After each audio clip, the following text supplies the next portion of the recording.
जब अश्वत्थामा ने बाण मारा ना, तो उत्तरा दौड़ करके भगवान के चरणों में गिरी है। उत्तरा ने कहा, हे ठाकुर जी, कामम दहतु माम नाथ मामे गर्भे निपात्यताम। मैं मर जाऊं तो मुझे मर जाने देना, पर मेरे गर्भ की रक्षा कर लेना। वाह रे मेरे ठाकुर जी, भगवान अज हैं, भगवान अजन्मा हैं, भगवान गर्भ से परे हैं। पर जब भक्त की बात आई तो महाराज भगवान ने परम भक्ता उत्तरा के गर्भ में प्रवेश करके अपने भक्त राजा परीक्षित की रक्षा कर ली। भक्त के रक्षा के लिए भगवान गर्भ में गए। जब अवतार लेना हुआ, जब धरती पर आना हुआ ना, तो भय प्रगट कृपाला प्रगट हुए, माँ के गर्भ में नहीं गए। पर जब भक्त के रक्षा की बात आई तो बोले, जो परमात्मा जन्म नहीं लेते, जो परमात्मा गर्भ में प्रवेश नहीं करते, वो परमात्मा उत्तरा के गर्भ में प्रवेश कर गए। उत्तरा के गर्भ में भगवान प्रवेश कर गए। सो उत्तरा के गर्भ को ही भगवान ने अपना घर बना लिया। भगवान का एक नया नाम पड़ा, उत्तरायण। बोलिए उत्तरायण भगवान की जय। जिसने उत्तरा के गर्भ को ही अयन यानी घर बना लिया हो, वही है उत्तरायण भगवान। उत्तरा के गर्भ की रक्षा की। कुंती बुआ ने तो स्पष्ट कह दिया, ठाकुर जी आप भगवान हैं। तो भगवान ने कहा, बुआ यदि आपने हमें भगवान मान ही लिया है तो मांगिए, आपको क्या चाहिए। कुंती बुआ मौन हो गई। भगवान ने बार बार कहा, मांगिए मांगिए मांगिए। तो कहते हैं कुंती बुआ ने पूरी दुनिया की विपत्ति लाकर कुंती बुआ की झोली में डाली है। भगवान चौंक गए, बुआ अरे मांगा भी तो दुख मांगा, अरे कुछ और मांग लेती, तूने दुख क्यों मांगा। कुंती बुआ कहती हैं, ठाकुर जी जब तक मेरे जीवन में दुख रहा ना, तब तक आप मेरे साथ रहें। आज सुख आया है तो आप द्वारिका जाने की बात करते हैं। हे ठाकुर जी, मुझे वो सुख नहीं चाहिए जिसमें मेरे ठाकुर जी मुझे छोड़ करके चले जाएं। मुझे वो दुख ही मंजूर है जिसमें मेरा गोविंद मेरे आँखों के सामने खड़ा रहे। हे ठाकुर जी, जब जब दुख आया ना, तब तब आप आए। बिबदः सन्तु न सस्वः तत्र तत्र जगत गुरो भवदो दर्शनम यस्याद पुनर्भव दर्शनम। हे ठाकुर जी, जब जब मेरे जीवन में दुख आया तब तब आप आए। आज सुख आया तो आप हमें छोड़कर जा रहे हैं। अरे ऐसे सुख का लेकर क्या करना जब ठाकुर जी साथ छोड़ जाएं। वह सुख के माथे सिल पड़े जो हरि हृदय सो जाए। बलिहारी वा दुखन की पल पल नाम रटाए। यहाँ जितने लोग बैठे एक बात बताइए, भगवान आपके सामने आकर के कहे मांग लो, तो आप लोग क्या मांगेंगे?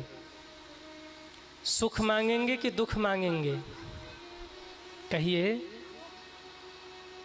अरे सब मिल के बोलो, सुख मांगेंगे कि दुख? सुख मांगेंगे। हे ठाकुर जी, सारा सुख हमको दे दीजिए और सारा दुख हमारे पड़ोसी को दे दीजिए। हाँ, सारा सुख हमें दे दीजिए और सारा दुख हमारे पड़ोसी को दे दीजिए।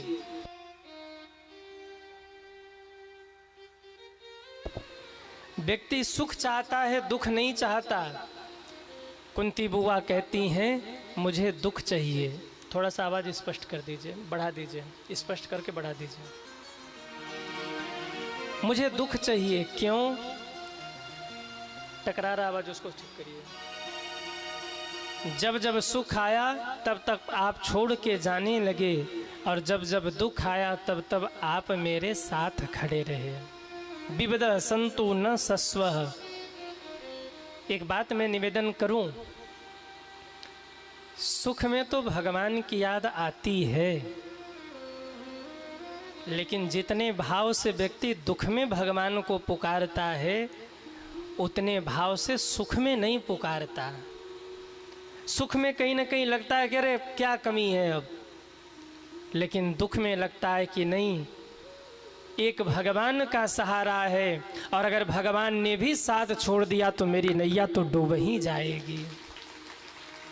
और जब ये भाव आए ना, तो व्यक्ति बड़ा भाव से पुकारता है भगवान को, बहुत भाव से पुकारता है। भगवान से कहा करिए, ठाकुर जी सुख दीजिए, अच्छी बात है, पर मेरे जीवन में कोई एकाक दुख लगा करके रखिएगा। क्यों? जिस दिन वो लेकिन समाप्त हो गया ना, हम आपको भूल जाएंगे, और हम नहीं चाहते कि हम आपको भूलें, इसलिए जीवन में एक लेकिन लगा करके रखिएगा। जब सुख आता है तो व्यक्ति भगवान को भूल जाता है। दुख में सुमिरन सब करे, सुख में करे न कोई। जो सुख में सुमिरन करे, तो दुख काहे को होए। भगवान ने आशीर्वाद दिया, जाने लगे। तो पांडवों ने फिर चरण पकड़ के कहा, प्रभु एक दिन रुकिए। पांडवों की बात को मानकर भगवान एक दिन रुक गए। सज्जनों, एक दिन रुके हैं, और जब भगवान रुके, रात्रि में पांडवों ने खूब सेवा की, सब अपने अपने कक्ष में विश्राम करने गए। जब सुबह हुई तो युधिष्ठिर स्नान करके भगवान का दर्शन करने पहुँचे हैं। सुबह स्नान करके जब पहुँचे तो क्या देखा, मेरे ठाकुर जी आँख बंद करके किसी का ध्यान लगाए हुए हैं, और मेरे ठाकुर जी के आँख से आंसुओं की धारा बह रही है। ठाकुर जी रो रहे हैं। युधिष्ठिर ने चरण पकड़ लिया, प्रभु आप रो रहे हैं, क्या कारण है? भगवान बोले, मेरा एक भक्त मुझे याद करके रो रहा है, मुझे उस भक्त की याद आ रही है। कौन है वो भक्त प्रभु? भगवान बोले, रणभूमि के मैदान पर बाणों की सैया पर लेटे हुए पितामह भीष्म मुझे याद करके रो रहे हैं। और युधिष्ठिर, जब मेरा भक्त मुझे याद करके रो रहा है ना, तो मैं भी अपने आप को रोक नहीं पा रहा हूँ, मुझे भी रोना आ जा रहा है। युधिष्ठिर ने कहा, भगवान आपको कोई गलतफहमी हुई है। पितामह भीष्म तो हमारे पर बाबा हैं, वो आपको याद करेंगे कि हमको याद करेंगे? और वैसे भी उनके जीवन का आखिरी क्षण चल रहा है, और जीवन के आखिरी क्षण में व्यक्ति अपने परिवार को याद करता है। वो मुझे याद करके रो रहे होंगे। पितामह भीष्म ने कहा, अगर ऐसी बात है तो लगाओ बाजी, आज देख लिया जाए कि तुम्हें याद करके रो रहे हैं कि हमें याद करके रो रहे हैं। युधिष्ठिर ने कहा, ठीक है प्रभु, चलिए चलते हैं और देखते हैं। पांचों पांडवों को लिया और कहते हैं, आज ये देखने के लिए कि पितामह भीष्म किसके लिए रो रहे, बड़े बड़े महात्मा संत आज भगवान के पीछे पीछे चल पड़े। सज्जनों, देखना ये है कि भगवान किसके लिए रो रहे हैं, पितामह भीष्म किसके लिए रो रहे हैं। भगवान रथ लेकर पहुँचे, रथ को दूर ही रुकवाया, पांडवों को कहा पांडवों जाओ, पितामह को प्रणाम करना और ये मत बताना कि मैं भी आया हूँ। निर्णय हो जाएगा कि वो तुम्हारे लिए रो रहे हैं कि हमारे लिए रो रहे हैं। पांचों पांडव उतर के गए, जाकर कहा प्रणाम पितामह, हम पांचों पांडव आपके चरणों में प्रणाम करते हैं।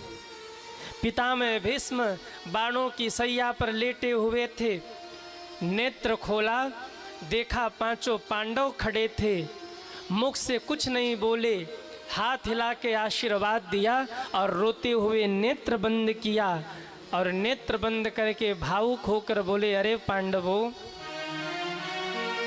वो छलिया कृष्ण नहीं आया ना, द्वारिकाधीश नहीं आए ना, तुम्हें ही भेजा है।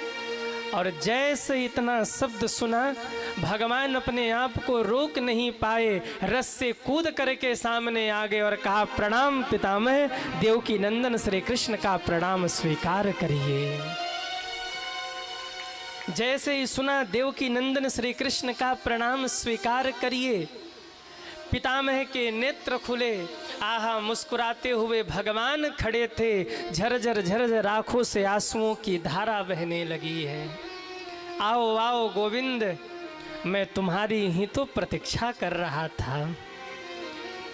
पितामह भीष्म किसकी प्रतीक्षा कर रहे? पितामह भीष्म उत्तरायण की प्रतीक्षा कर रहे। उत्तरायण दो प्रकार का होता है। पहला उत्तरायण तो उत्तरायण काल है। देखिए, जो संत लोग हैं ना, वो उत्तरायण में जाना चाहते हैं, क्योंकि उत्तरायण देवताओं का दिन है और दक्षिणायन देवताओं की रात्रि है। दिन में किसी के दरवाजे पर जाओ तो दरवाज़ा खुला मिलेगा, और रात में किसी के दरवाजे पर जाओ तो दरवाज़ा बंद मिलेगा। महापुरुष लोग उत्तरायण में क्यों जाना चाहते हैं? क्योंकि उत्तरायण देवताओं का दिन है और दिन में गए तो दरवाज़ा खुला होगा, सीधे प्रवेश मिल जाएगा। सज्जनों, अब आप कहेंगे जो दक्षिणायन में गए क्या उनकी मुक्ति नहीं है? मुक्ति तो उनकी भी है, लेकिन उत्तरायण तक की उन्हें प्रतीक्षा करनी पड़ती है। जब उत्तरायण होता है, देवताओं का दिन होता है, तब उन्हें प्रवेश मिलता है। दक्षिणायन में दरवाज़ा बंद रहता है। अथवा तो उत्तरायण क्या है और दक्षिणायन क्या है? कहा महाराज, भगवान जिस जीव से विमुख हो जाए उसी के जीवन में दक्षिणायन है, और भगवान जिस जीव पर कृपा कर दे उसी के जीवन में उत्तरायण है। सज्जनों, पितामह भीष्म उत्तरायण की प्रतीक्षा में थे। आज दो दो उत्तरायण सामने खड़े हैं। एक तो उत्तरायण काल आ गया और दूसरे उत्तरायण भगवान आ गए। उत्तरायण की प्रतीक्षा में थे पितामह। जैसे ही भगवान को देखा भावुक हो गए, हाथ जोड़ करके प्रणाम किया है और कहा आओ आओ गोविंद, मैं तुम्हारी ही तो प्रतीक्षा कर रहा था। हे ठाकुर जी, आपके इस फहराते हुए पीताम्बर को, आपके इस मुस्कुराते हुए चेहरे को मैं नहीं भूल पाता हूँ। और ठाकुर जी, मेरे जीवन की एक घटना तो मैं कभी नहीं भूल पाया, जब मेरी प्रतिज्ञा को रखने के लिए आपने अपनी प्रतिज्ञा को तोड़ दिया था। कब तोड़ा? पितामह भीष्म याद दिला रहे। ठाकुर जी, आपको याद है कि नहीं? आपने प्रतिज्ञा किया था मैं महाभारत के युद्ध में अस्त्र और शस्त्र नहीं उठाऊंगा, और मैंने प्रतिज्ञा किया था जो मैं हरिसन शस्त्र ना उठवाऊं तो लांघू गंगा जननी को शांतनु सुत न कहावऊं। आपने कहा था मैं अस्त्र शस्त्र नहीं उठाऊंगा, और मैंने कहा था हे गोविंद, अगर मैंने भी आपसे अस्त्र शस्त्र नहीं उठवाया तो मैं गंगा पुत्र भीष्म नहीं हूँ। गंगा मैया की सौगंध लेके कहता हूँ, आपको अस्त्र शस्त्र उठाने पर विवश कर दूंगा। अब पूरी दुनिया इसी प्रतीक्षा में है कि देखो होता क्या है। युद्ध आरंभ हो गया। पितामह भीष्म सोच रहे कब वो दिन आए जब हम और द्वारिकाधीश आमने सामने हों। ध्यान से सुनिए, बोलिए भक्तवत्सल भगवान की जय। पितामह भीष्म इसी प्रतीक्षा में थे कि कब हम और द्वारिकाधीश आमने सामने हो। युद्ध करते करते एक दिन समय आ ही गया। कहते हैं आज भगवान एकाएक पितामह भीष्म के सामने रथ लेकर के आ गए। पितामह भीष्म ने सोचा आज ही वो समय है जिस समय हम भगवान से अस्त्र शस्त्र उठवाएंगे। महाराज सभी ध्यान से सुने, बोलिए भक्तवत्सल भगवान की जय।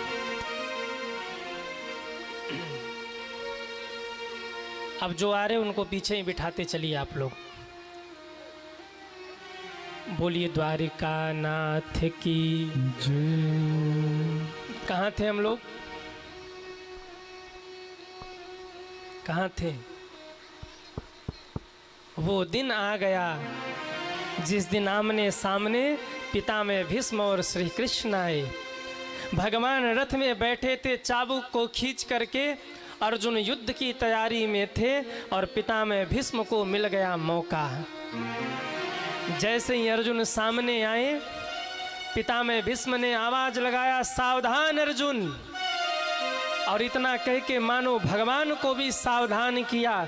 जब तक अर्जुन गांडीव उठाते इतने में तो पितामह भीष्म ने बाणों की वर्षा कर दी। सज्जनों, इतने बाण चलाए, इतने बाण चलाए, अर्जुन का पूरा रथ बाणों से भर गया। अर्जुन जब तक गांडीव संभाल पाते तब तक तो महाराज बाणों की वर्षा होने लगी। बार बार डोरी को संभालना चाहते हैं पर पितामह भीष्म डोरी ही काट देते हैं। व्याकुल हो गए अर्जुन। एक बाण मारा, कवच कुंडल कट के धरती पर गिर गया। एक बाण मारा, अर्जुन मूर्छित हो गए। पितामह भीष्म ने धनुष उठाया और ब्रह्मास्त्र का अनुसंधान करने लगे। भगवान घबरा गए, घोड़े हिनहिनाने लगे। भगवान सोचने लगे अगर पितामह भीष्म ने ब्रह्मास्त्र का अनुसंधान कर दिया धरती पर प्रलय हो जाएगा। अर्जुन की ओर तिरछी निगाहों से देखा, कहा अर्जुन लगता है गीता उपदेश सुनने के बाद भी तुम्हारा मोह भंग नहीं हुआ। उठाओ धनुष, चलाओ बाण। अर्जुन सक्षम नहीं हो पा रहे। भगवान ने सोचा अगर ब्रह्मास्त्र चल गया तो आज धर्म हार जाएगा और अधर्म विजयी हो जाएगा। भगवान ने सोचा मुझे ही संभालना होगा। इधर उधर देखा, कुछ मिला नहीं। भगवान कूद पड़े, रथ का पहिया उठा करके घुमा दिया। भगवान ने आवाज लगाया सावधान पितामह, और जैसे ही पिताम्बर फहरा कर दौड़े भगवान और महाराज पितामह की ओर। पितामह ने देखा भगवान आ रहे हैं। आहा, आंखों से आंसुओं की धारा बहने लगी। धनुष बाण धरती पर फेंक कर कूद पड़े और हाथ जोड़ करके कहा आइए द्वारिका नाथ, इसी दिन की तो मैं प्रतीक्षा कर रहा था। चलाइए बाण और मेरा कल्याण करिए, छोड़िए मेरे ऊपर ये रथ का पहिया और मेरा भी उद्धार हो जाए। अर्जुन दौड़ करके भगवान के चरणों को पकड़ के रोने लगे, नहीं नहीं प्रभु, मेरे लिए आप अपनी प्रतिज्ञा मत तोड़िए। अगर आप ही अपनी प्रतिज्ञा तोड़ देंगे तो फिर और लोग क्या करेंगे। भगवान कहते हैं अर्जुन, अरे कैसी मेरी प्रतिज्ञा, मेरे भक्त की प्रतिज्ञा पूरी हो जाए, समझ लो मेरी प्रतिज्ञा अपने आप पूरी हो गई। जब भगवान रथ का पहिया लेकर दौड़े थे ना, धरती माँ व्याकुल हो गई, प्रभु अगर आप धर्म की मर्यादा का उल्लंघन करेंगे, वचन तोड़ेंगे, मैं फट जाऊंगी, रसातल को चली जाऊंगी, आप ऐसा मत करिए। भगवान ने देखा धरती व्याकुल हो रही, अपने कंधे का पटका खींचकर धरती पर पटका और भगवान ने इशारा किया था, देवी आप चिंता मत करिए, मैं धर्म तोड़ नहीं रहा हूँ, मैं धर्म की ही मर्यादा की रक्षा कर रहा हूँ। अगर मैं अपना वचन नहीं तोड़ूंगा तो मेरे गंगा पुत्र भीष्म की प्रतिज्ञा धरी की धरी रह जाएगी, इसलिए उनकी प्रतिज्ञा को पूर्ण करना है। प्रबल प्रेम के पाले पड़कर प्रभु को नियम बदलते देखा, अपना मान टले टल जाए पर भक्त का मानन टलते देखा। पितामह कहते हैं, हे गोविंद मैं उस झांकी को भूला नहीं हूँ ठाकुर जी, जिस समय आप मुझे मारने के लिए दौड़े थे ना, आपकी पीताम्बरी फहरा रही थी, आपके मुख कमल पर क्रोध के कारण पसीना आ रहा था, मैं लाल लाल नेत्रों को देख रहा था, भ्रुकुटी टेढ़ी थी आपकी उसे देख रहा था, घोड़ों के चरणों से उड़े हुए धूल आपके केस पर पड़े हुए थे, ऐसा लग रहा था मानो कमल के ऊपर ओस की बूंदें पड़ी हो। वो सुंदर दृश्य मैं देखकर गदगद हो रहा था और मन में आ रहा था उस दृश्य को निहारते ही जाऊं, निहारते ही जाऊं।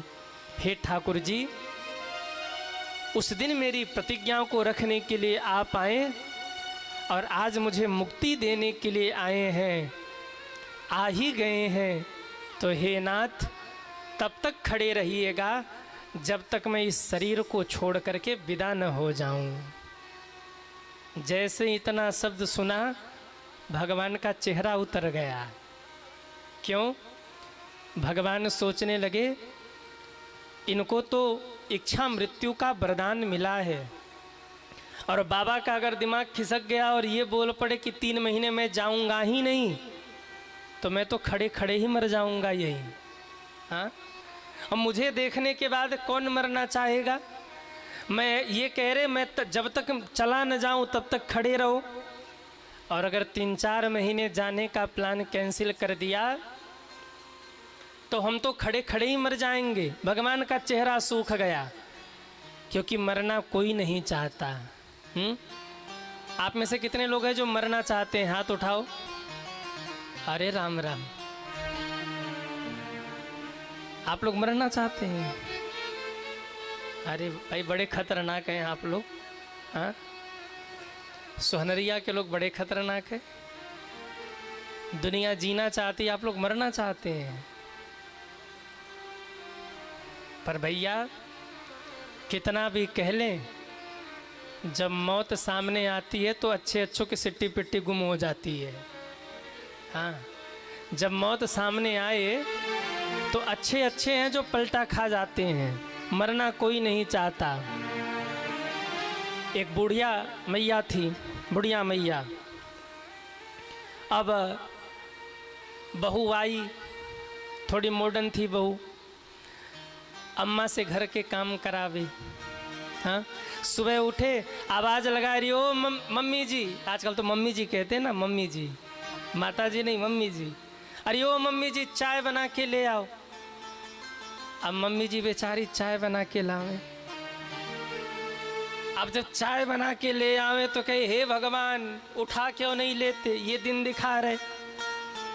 कई कई बहुएं होती हैं सासुओं से खूब काम करवाती हैं। हाँ हाँ, लेकिन आप लोग ऐसे नहीं हैं, आप लोग अच्छे हैं, आपकी बात नहीं कर रहा मैं, तो दूसरे जगह की बात कर रहा। पर कई कई बहुएं होती वो सास से खूब काम करवावे।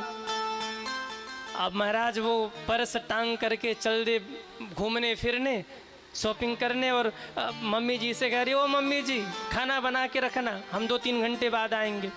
अरे ओ मम्मी जी कपड़े धुल दो, हमारे झाड़ू पोछा कर दो, बर्तन धुल दो। अब बुढ़िया अम्मा बेचारी परेशान, और जब काम करते करते थक जाए तो कहे हे भगवान उठा लो, सबकी फाइल तो आपके पास है, हमारी फाइल कहाँ है? मोहल्ले के सारे बूढ़े बुजुर्ग चले गए, हमको यही दिन देखने के लिए छोड़ा, उठा लो प्रभु। कुछ दिन बीता, पुराना जमाना, बहू ने कहा अम्मा भोजन बनाना है, लकड़ी ले आओ। अब बेचारी बुढ़िया अम्मा लकड़ी बीदने जंगल में गई, लकड़ी का गट्ठर बनाया, और जब लकड़ी उठाने लगी तो गट्ठर थोड़ा भारी हो गया, उठ नहीं रहा, परेशान हो गई और रोते हुए बोली हे भगवान अब तो उठा लो। संजोग से यमराज जी बगल में से जा रहे थे, आ गए। अम्मा चलो। कहाँ? बोले रोज कहती थी ना भगवान उठा लो, आज लेने आया हूँ, चलो। यमराज जी को देखते ही तो बुढ़िया अम्मा काँप गई, बोले महाराज आपसे मिस्टेक हो गया सुनने में, हमने ये थोड़ी कहा हमें उठा लो, अरे आ ही गए हो तो लकड़ी का गट्ठर उठा लो, हमको मत उठाओ, लकड़ी का गट्ठर उठाओ। जब सामने मृत्यु हो तो अच्छे अच्छों की बोलती बंद हो जाती है। कोई यहाँ बंदूक लगा दे ना, बंदूक, कहेंगे जीवन भर की कमाई ले जाओ पर हमको छोड़ दो। क्यों? हम रहेंगे तो फिर कमा लेंगे, हमको छोड़ दो। मरना कोई नहीं चाहता। भगवान को लगा, पितामह भीष्म कह रहे जब तक मैं चले न जाऊं तब तक यहीं खड़े रहो, ये कब जाएंगे कोई भरोसा नहीं है, इच्छा मृत्यु का वरदान है। चेहरा लटक गया ठाकुर जी का। भगवान को ऐसे उदास देखा तो पितामह भीष्म बोले अरे ओ ठाकुर जी, चेहरा लटका कर काहे खड़े हुए ऐसे उदास मना, जरा मुस्कुराइए ना। क्यों? आप ऐसे उदास अच्छे नहीं लगते, आप तो मुस्कुराते हुए ही अच्छे लगते हैं। मुस्कुराइए। क्यों? तेरी मंद मंद मुस्कनिया पे, तेरी मंद मंद मुस्कनिया पे बलिहार प्यारे जो, बलिहार प्यारे जो। तेरी मंद मंद मुस्कनिया पे बलिहार प्यारे जो, बलिहार प्यारे जो। तेरी मंद मंद मुस्कनिया पे, तेरी मंद मंद मुस्कनिया पे बलिहार प्यारे जो, बलिहार प्यारे जो। तेरी मंद मंद मुस्कनिया पे, तेरी मंद मंद मुस्कनिया पे बलिहार प्यारे जो, बलिहार प्यारे जो। बलिहार प्यारे जो, बलिहार प्यारे जो, बलिहार प्यारे जो, बलिहार प्यारे जो। बलिहार प्यारे जो, बलिहार प्यारे जो। बलिहार प्यारे जो, बलिहार प्यारे जो। बलिहार प्यारे जो, बलिहार प्यारे जो। बलिहार प्यारे जो, बलिहार प्यारे जो। तेरी मंद मंद तेरी मंद मंद मुस्कनिया पे, तेरी मंद मंद मुस्कनिया पे बलिहार। अरे हमने तबला रुकवाया आप लोगों के लिए, आप भी रुक जाओगे ना तो घर के रहे ना घाट के रहे। तेरी मंद मंद मुस्कनिया पे, तेरी मंद मंद बलिहार प्यारे जो। दान धर्मान मोक्ष धर्मान विभाग सह। दान धर्म की व्याख्या की, राजधर्म की व्याख्या की, मोक्ष धर्म की व्याख्या की, स्त्री धर्म की व्याख्या कर रहे पितामह युधिष्ठिर। तुम राजा बनोगे, अगर एक स्त्री के मान सम्मान की बात आए ना तो राजा को चाहिए कि अपने प्राण भी न्यौछावर कर दे, पर स्त्री के मान सम्मान की रक्षा करे। ये राजा का धर्म है। सत्ता में बैठे हर एक व्यक्ति का ये धर्म है कि एक असहाय स्त्री की सहायता करे। ये शब्द जब द्रौपदी मैया ने सुना ना, तो द्रौपदी मैया से रहा नहीं गया। द्रौपदी मैया हाथ जोड़कर कहती, वाह पितामह वाह, मैं निवेदन पूर्वक आपसे एक बात पूछना चाहती हूँ। आप कह रहे राजधर्म में बैठे हुए व्यक्ति का ये कर्तव्य है कि वो असहाय स्त्री की सहायता करे। मुझे क्षमा करना, पर ये ज्ञान उस समय कहाँ गया था जिस समय भरे समाज में मेरे वस्त्रों का हरण हो रहा था, जिस समय दुशासन मेरे वस्त्रों को खींच रहा था। मैंने आपको भी तो पुकारा था, पर ये राजधर्म, ये स्त्री धर्म आपको तब याद नहीं आया। क्षमा करिएगा पितामह, छोटों का बीच में बोलना ठीक नहीं, पर मैं अपने आप को रोक नहीं पाई। मुझे मेरे प्रश्नों का उत्तर चाहिए। पितामह भीष्म की आंख में आंसू आ गए। कहा, बेटी तुमने सही कहा, तुम्हारे स्थान पर कोई भी होता ना तो यही प्रश्न करता। बेटी, मैंने कहा कि असहाय स्त्री की सहायता करनी चाहिए, लेकिन जिस समय तुम्हारे वस्त्रों का हरण हो रहा था उस समय मैंने दुर्योधन का अन्न खाया था, और दुर्योधन के अन्न से मेरा मन दूषित हो गया था। जैसा खाओ अन्न वैसा होवे मन, जैसा पियो पानी वैसी बोलो बानी। जैसा रखो विचार वैसा दिखे संसार। आप जिसका अन्न खा रहे हैं उसकी मति और बुद्धि जैसी है, उसके विचार जैसे हैं, वैसा ही विचार आपके भीतर भी आ जाएगा। हर किसी का अन्न भी नहीं खाना चाहिए। आप जिसका अन्न खा रहे, नमक खा रहे हैं, उसके गुण दोष आपके भीतर आ जाएंगे।